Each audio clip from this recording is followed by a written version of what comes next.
오늘의 말씀을 보겠습니다. 마타이니 요르 군쇼 다이 구쇼 주8節から22節の御言葉です.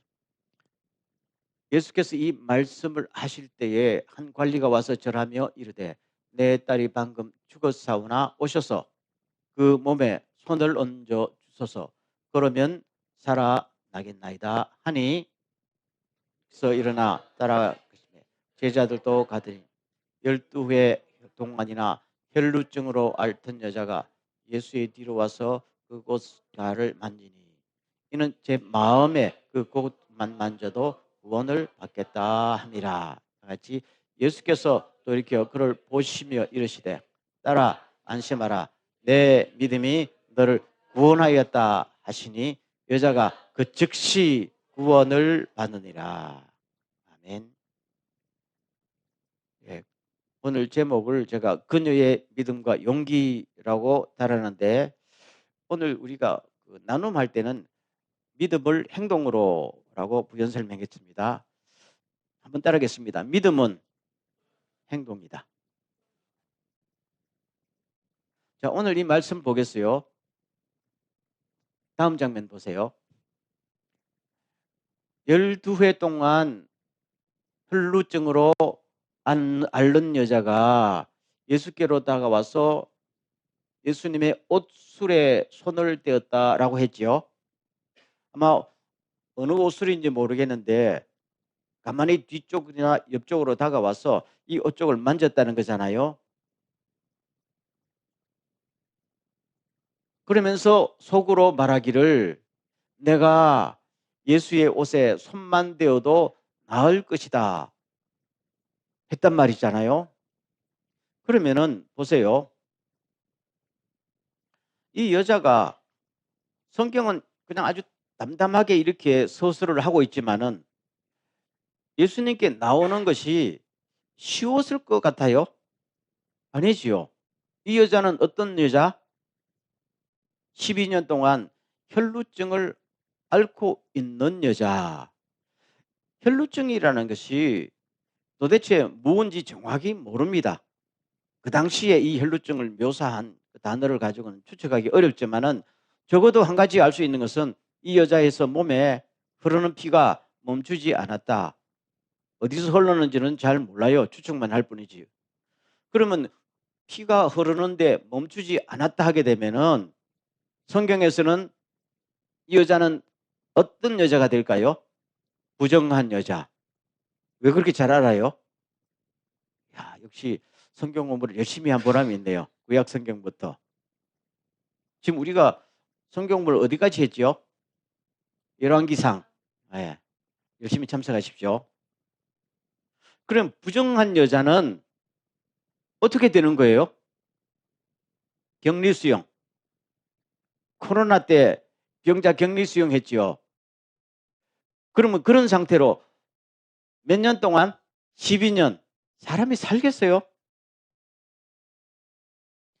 코로나 정도가 아니죠. 이미 부정한 여자로 격리가 되면은 이스라엘 사람에는 종교적인 사회 아니에요? 아, 저 사람, 저 여자 왜 저렇게 됐을까요? 죄가 있었겠지요. 그런 신앙적으로 엄청난 타격을 받는단 말입니다. 그러면은 육체적으로 신앙적으로 타격을 받게 되면은 이 여자가 만약에 결혼을 아니 했던 여자면은 결혼할 가능성이 없다. 힘들잖아요. 이 여자가 무슨 잘못이 있어요? 없잖아요. 결혼한 여자면 어떻게 될 것 같아요? 쫓겨났을 가능성이 상당히 많다.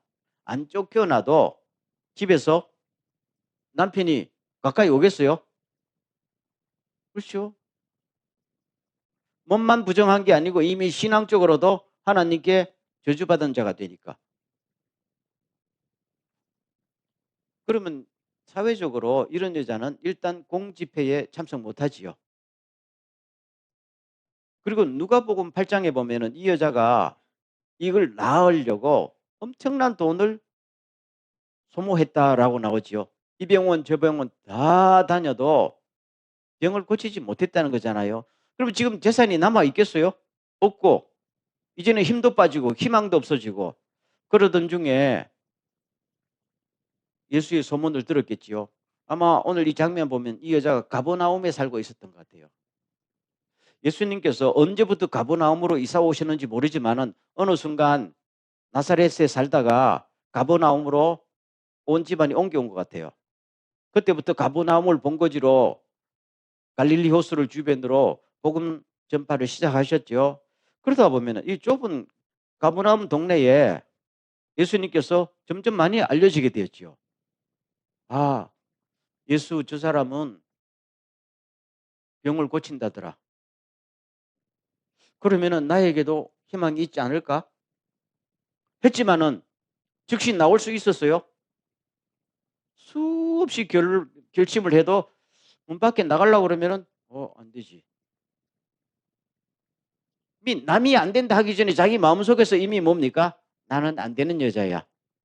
자괴감이 들었단 말이에요. 예수님께서 가버나움으로 오신 지가 얼마나 됐지 모르지만은 시간이 꽤 흘렀을 거예요. 지금 왜냐하면 예수님께서 갈릴리 남쪽에 가셨다가 다시 돌아온 다음에 이야기니까 이번에는 내가 포기할 수 없다 하고 기어코 용기를 내서 주님 앞에 나가서 딱 만지는 순간 그렇죠?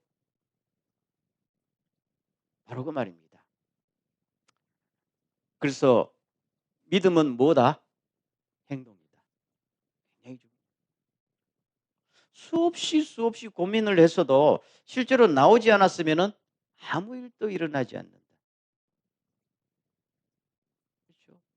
이 여자가 그러면 믿음이 있었을까요? 없었을까요?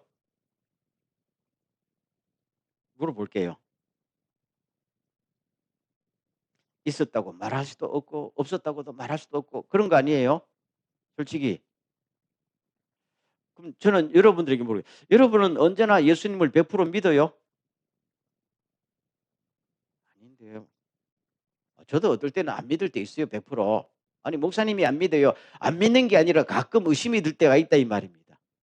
그럼 의심이 한 번도 안 드는 인간이 존재할 수 있을까요? 없어요. 불신이 아니고 의심. 이번에 될까 안 될까? 열심히 기도하고 부르짖었는데 막상 행동으로 옮기려고 그러면은 부담이 돼요 안 돼요? 된단 말이에요.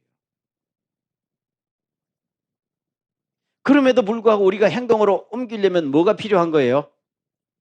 물론 믿음이 필요하지요. 근데 뭐가 필요해요? 예? 행동으로 옮기려면 뭐가 필요하냐고 묻잖아요. 그렇죠. 용기를 내려면 뭐가 필요해요?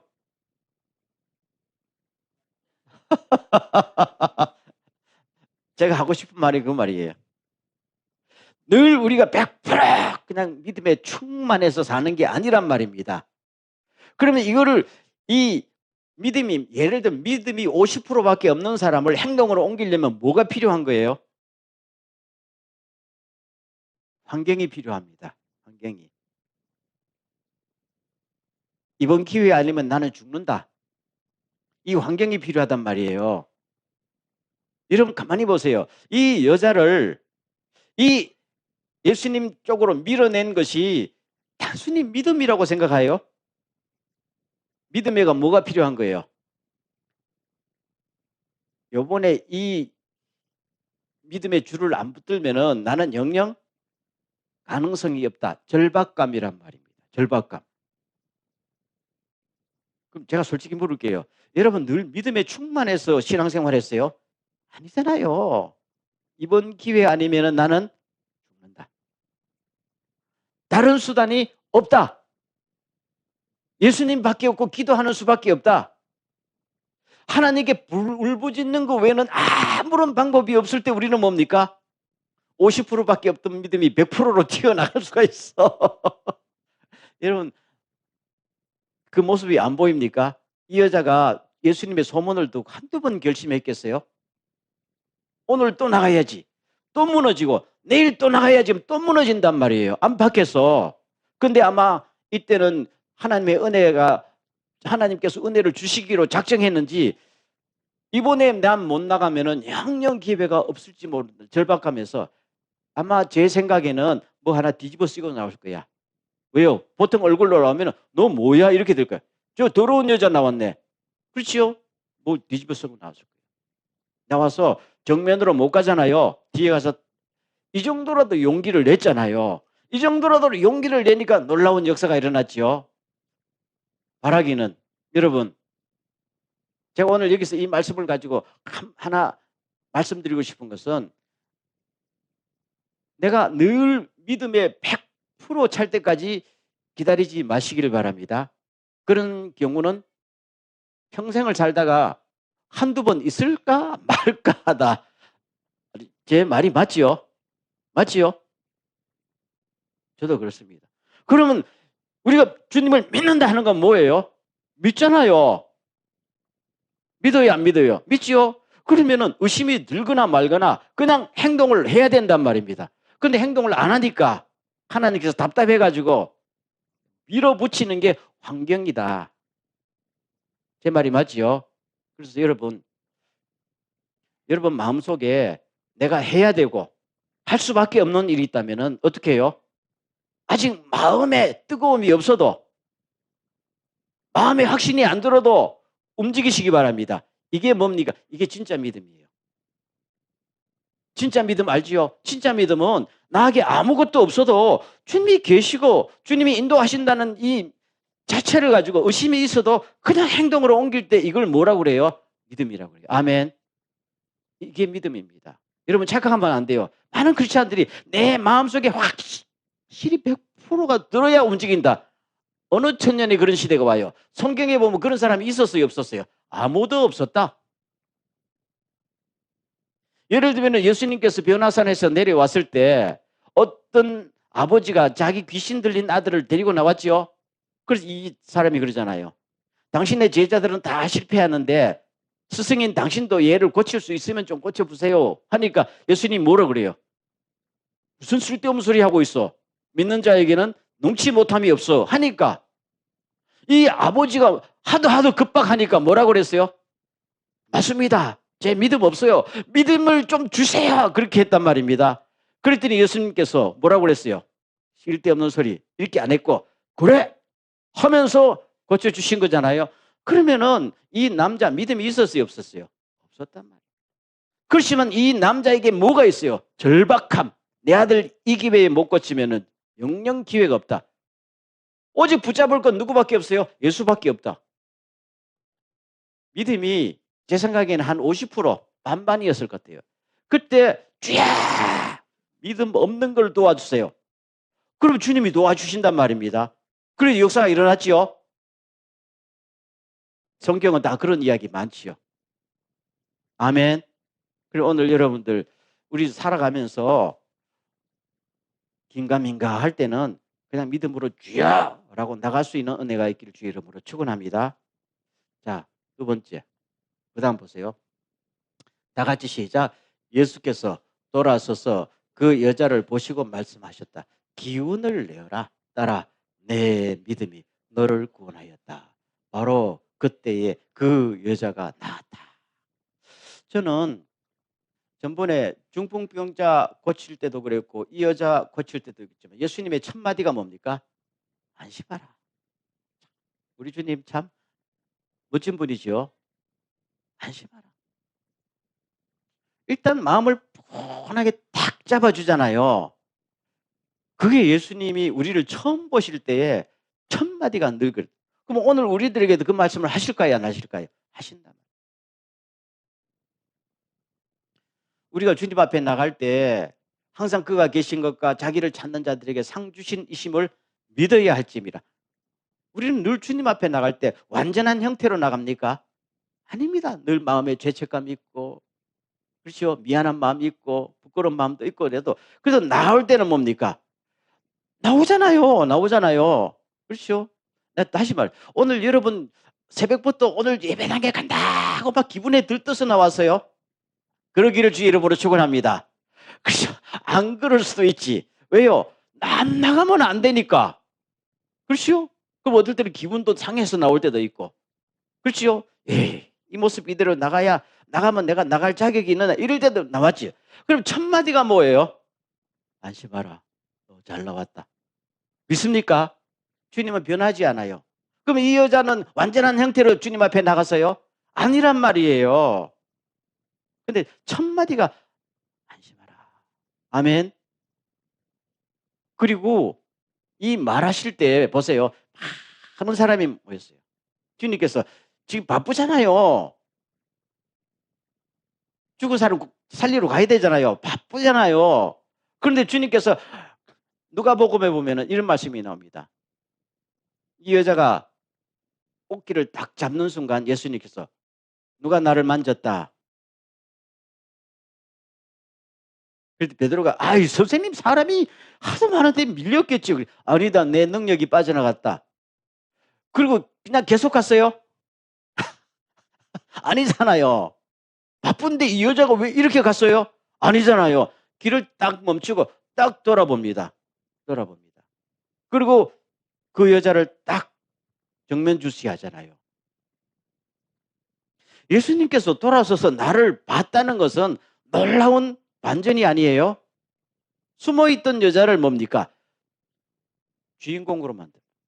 오늘 이 사건의 주인공은 뭐예요? 이 여자입니다. 이 여자입니다.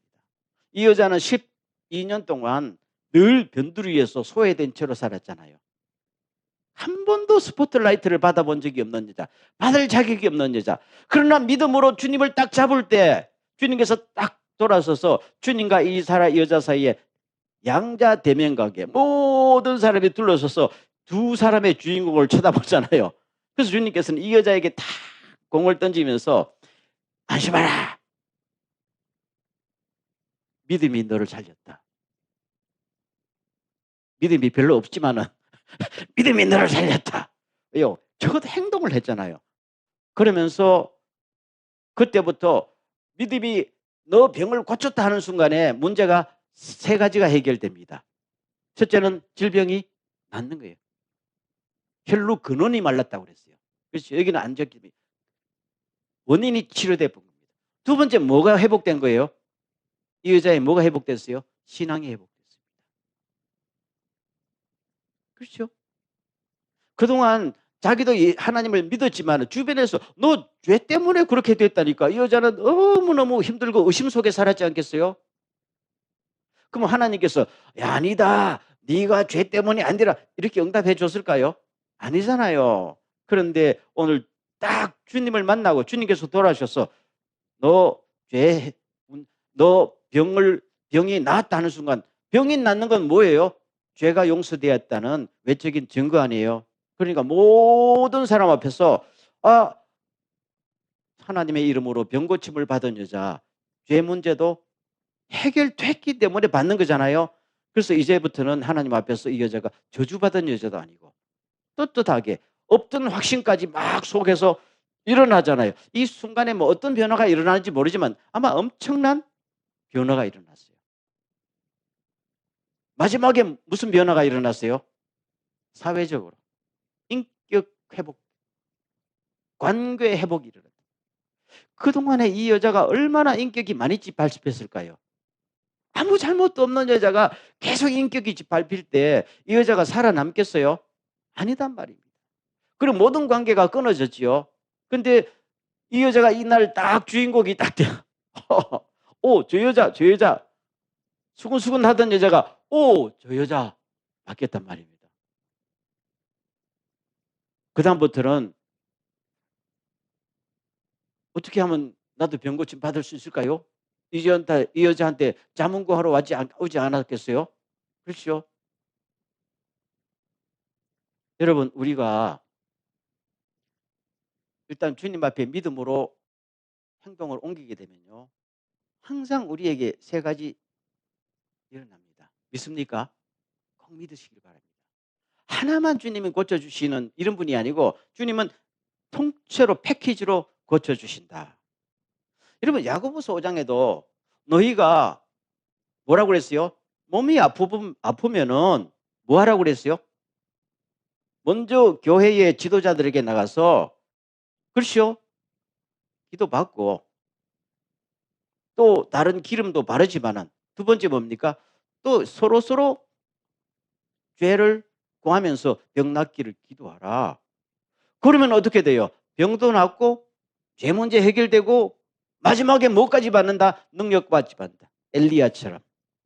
믿습니까? 항상 이렇게 따라오는 거예요. 하나님이 손을 대시면은 하나만 해결하는 게 아니에요. 내가 생각하던 모든 것들이 자그마한 실만이 하나로서 패키지로 다 해결해 주시는 것이 주님의 은혜입니다. 그렇기 때문에 우리는요, 어떤 기회가, 은혜 받을 기회가 왔을 때, 내가 행동을 해야 될 그 순간이 왔을 때 주저하지 말고 믿음으로 주여 하고 나가게 되면은 내가 생각했던 이상으로 주님의 은혜가 물밀듯이 다가올 수 있다. 믿습니까? 그런 은혜가 있기를 간절히 소원합니다. 자, 마지막 다 같이 시작. 하나님은 우리에게 두려워하는 마음을 주신 것이 아니라 능력과 사랑과 절제하는 마음을 주셨습니다. 아멘. 디모데에 믿음 있었어요, 없었어요? 있었다고요. 그런데 믿음의 아버지 바울이 보기에는 믿음도 있고 지식도 있고 사람은 너무너무 착한데 뭐가 없어요? 너무 착해. 용기가 없어. 그래서 교회를 맡겨놨는데 사람에게 이리 치이고 저리 치이고 요새 말로 하면은 여기 상처받고 저기 상처받고 아니 갈 수가 없는 거야. 그럼 믿음이 있으면 용기가 있고 용기가 있으면 행동을 옮겨야 되는데 거기까지 못 가니까 답답한 마음으로 두려워하는 마음을 주신 게 아닙니다. 너 하나님 믿는다면은 용기로 바꾸라. 이걸 지금 계속 하잖아요. 용기로 바꿀 때 뭘 받아요? 능력과 사랑과 절제가 따라온다라고 말하고 있습니다. 우리가 성경을 보면요. 모든 것들이 마음속에서만 믿은 게 아니지요. 행동으로 옮겼다는 말입니다. 근데 오늘 제가 여기서 꼭 하고 싶은 말씀은 우리 한국 사람의 정서는 행동보다 감정을 중시하고 있다. 여기서 벗어나야 돼요. 우리는 은혜 받는다 할 때 뭐예요? 일단 마음속에 감동이 움직여야 돼요. 뭐 쿵 하고 이게 뭐가 이게 감동이 돼야 은혜 받는 거잖아요. 그런데 그걸로 끝이더라고. 안 움직여. 안 움직여. 조금 딴 말로 하면 감동을 세게 받을수록 더 안 움직여. 제 말이 맞지요? 그걸로 끝내. 카탈시스가 다 된 거니까 나머지 움직일 힘이 없어. 눈물을 너무 많이 흘리고 나면 그걸로 끝이야. 안 움직여. 차라리 눈물을 흘리지 말고 움직여야지. 우리 한국 사람의 장점이자 맹점이 거기 있는 거야. 이게 신앙생활에도 그대로 반영이 돼가지고 집회하게 되면 쫙 하고 막 2시간, 3시간 기도하는데 기도하고 나면 그 다음날 안 움직여. 차라리 기도하지 말고 움직이지. 기도하지 말라는 게 아니잖아요. 우리 한국인의 정서가 그래서 뭐가 와 움직이는데 그 다음 가면 아무 일도 일어나지 않는다. 왜요? 움직이지 않으니까. 이걸 극복할 수 있기를 주의 이름으로 축원합니다. 저도 그렇습니다. 저도 그렇습니다. 그래서 저도 이 설교를 준비하면서 주여 제가 너무너무 잘못했습니다라고 좀 일단은 주님 앞에 아니다 라는 생각이 들었어요. 그래서 오늘 여러분들에게도 같이 우리가 이제 지난 송구영신의 그 신년 새벽기도 하면서부터 제가 기도 제목 늘 올렸잖아요. 쭉쭉 하면서 그래서 1년 내내 좀 기도하자. 그렇죠? 뭐 새로운 뭐 예배 초서를 주십시오. 이런 것도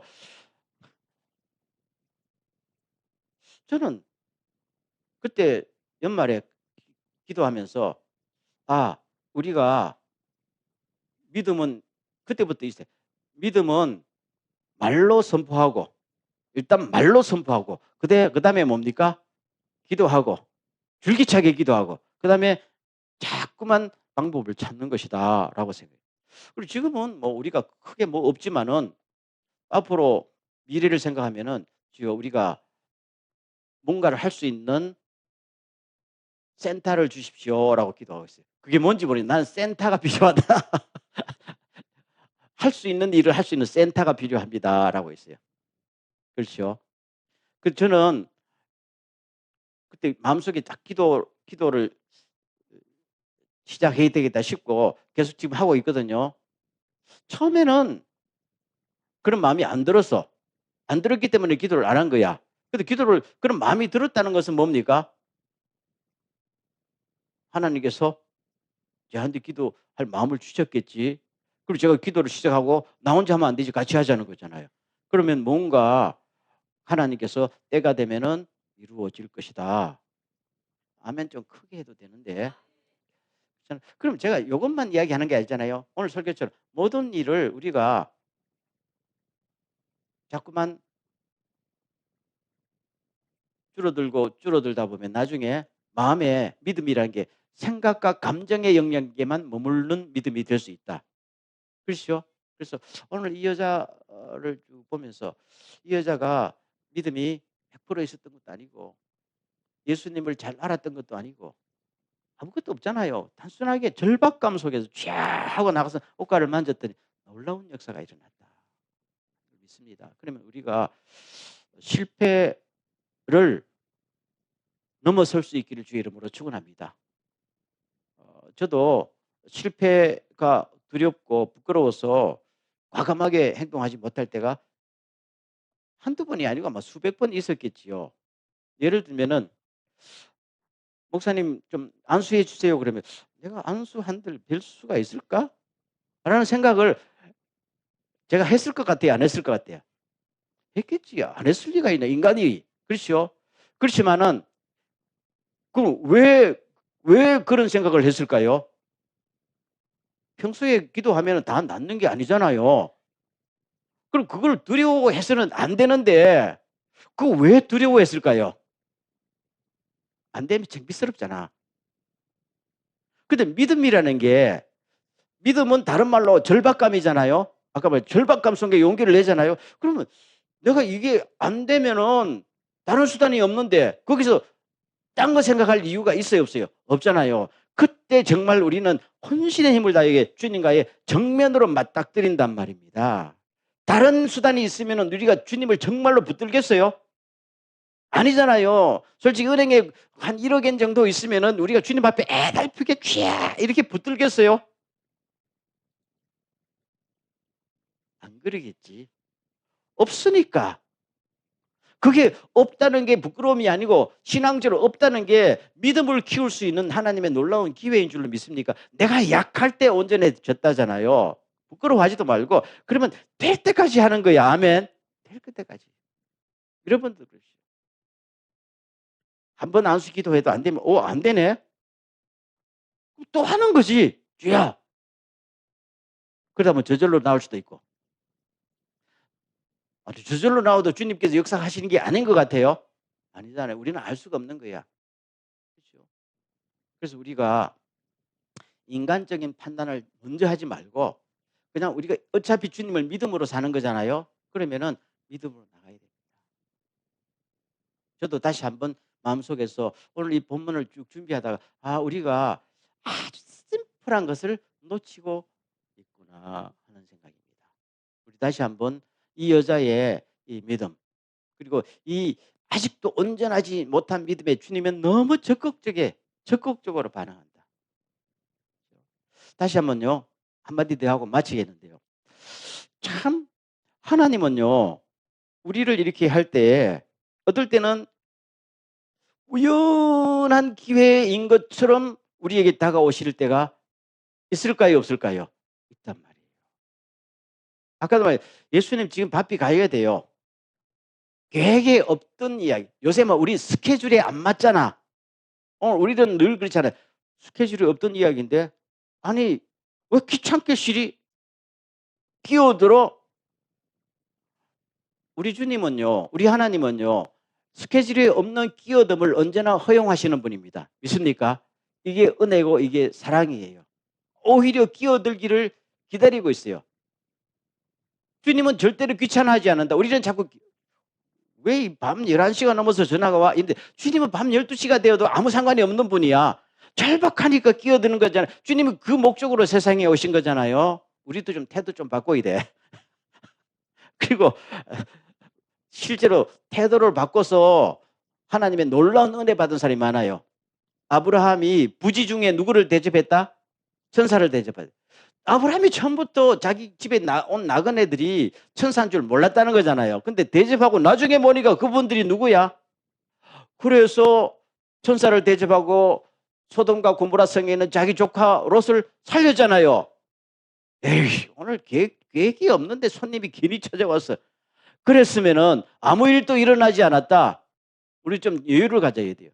저기 저 아프리카에서 올라온 누구?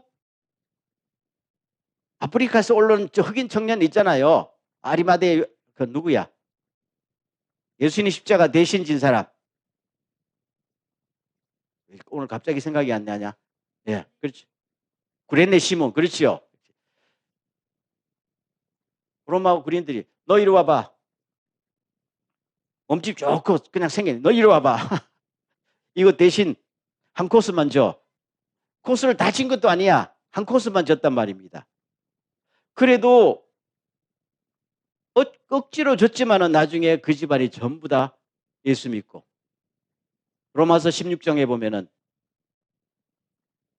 바울이 그 구레네 시몬의 부인을 보고 나의 어머니다라고 초대교회에 혁혁한 공로를 세운 주의 일꾼이 됐단 말입니다. 놀랍지요?